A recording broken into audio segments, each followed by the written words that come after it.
Hey guys, Nick here again with True North Therapy Group. Just continuing our conversation about depression and different ways to manage that in the summer months.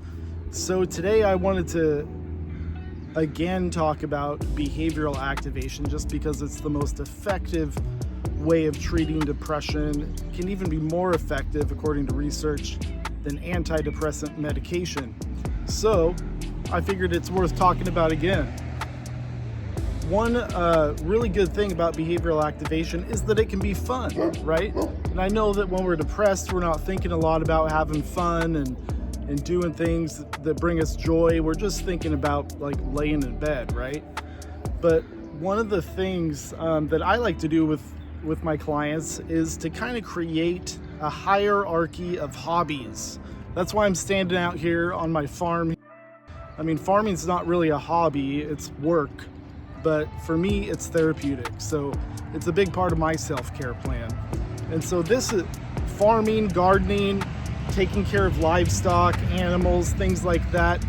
That would be kind of at the, more intense, involved. I can only do it at certain times of the year unless I put on a ton of gear and stuff like that. So that would be like at the high level of involvement part of your, hobby hierarchy. But we also want to have really accessible, simple, easy to do hobbies that we can do on our couch. So that's level one, right? Level one hobbies are the couch accessible hobbies that I like to call them. So these can be things like crocheting, coloring, doing puzzles, even reading a book or writing in your journal. Some people like to draw or do other forms of art that you can do just in your house. Listening to an audiobook even, or like simple handheld games. Like, we don't want to just be spending our entire day on a screen playing games. That can make you more depressed. But, from time to time, especially if they're interactive with other people, like that's a great option. So those are a few ideas of level one, next to no effort hobbies that you can do, in bed even. So the next level two, is what I like to call low effort active hobbies. So they require a little more effort. You might have to get out of bed to do it.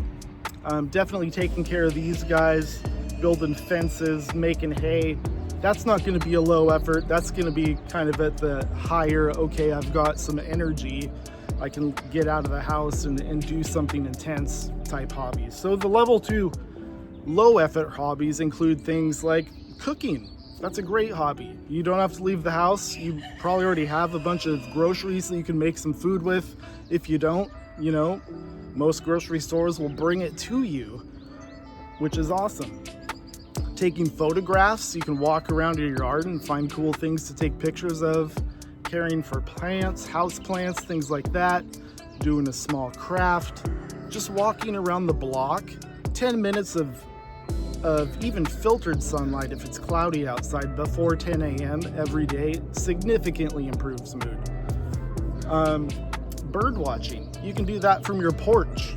Organizing a small collection of things, baking, working on a model or something like that. There's all kinds of things. So you just got to get kind of creative and think about things that you can do that are engaging and give you kind of a sense of purpose and creativity that you can do from the comfort of your own home without leaving, without expelling a ton of energy.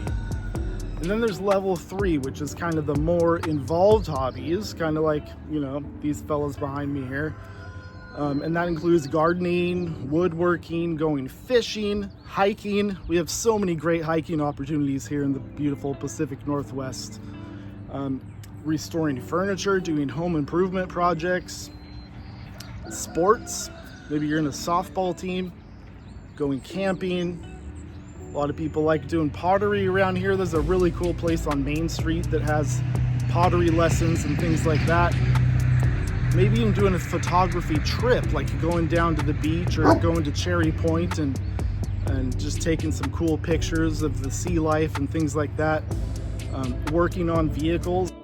Match the hobby to the day. So now that you've got these kind of three categories, this low energy hobbies, the little bit more involved, and then kind of the intensely involved hobbies, no matter what level your depressive symptoms are at. You'll have kind of a menu of options to choose from.